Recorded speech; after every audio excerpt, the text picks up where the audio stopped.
بسم اللہ الرحمن الرحیم۔ السلام علیکم ورحمتہ اللہ وبرکاتہ۔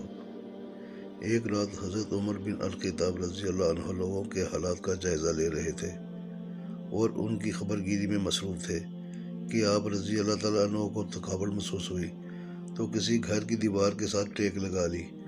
آپ رضی اللہ عنہ نے سنا کہ ایک عورت اپنی بیٹی سے کہہ رہی ہے کہ بیٹی جاؤ اٹھو اور دودھ میں پانی ملا دو۔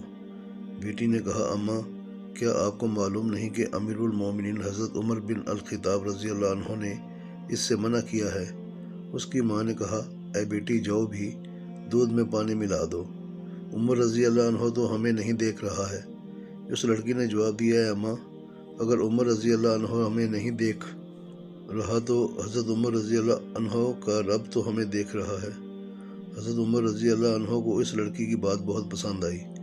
اپنے غلام اسلم کو جو اس وقت ان کے ہمراہ تھے فرمایا اے اسلم اس دروازہ کی شناخت رکھنا اور یہ جگہ بھی یاد رکھنا۔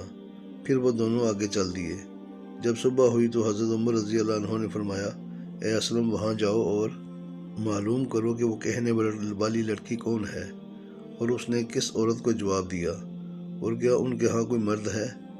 اسلم معلومات لے کر واپس آئے اور حضرت عمر رضی اللہ عنہ کو اس نے بتایا کہ وہ لڑکی کماری غیر شادی شدہ ہے اور وہ اس کی ماں ہے اور ان کے ہاں کوئی مرد نہیں ہے۔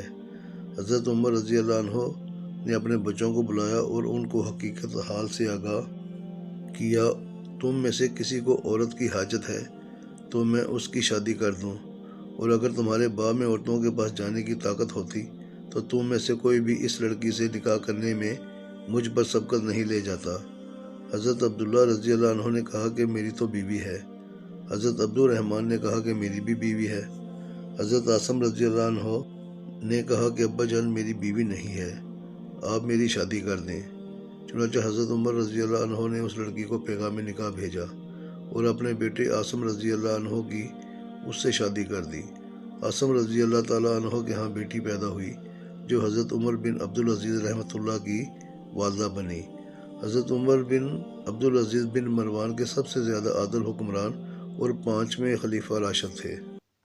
اگر آپ کو میری یہ ویڈیوز پسند آئی ہیں تو پلیز میرے چینل کو سبسکرائب، لائک اور شیئر ضرور کریں۔ شکریہ۔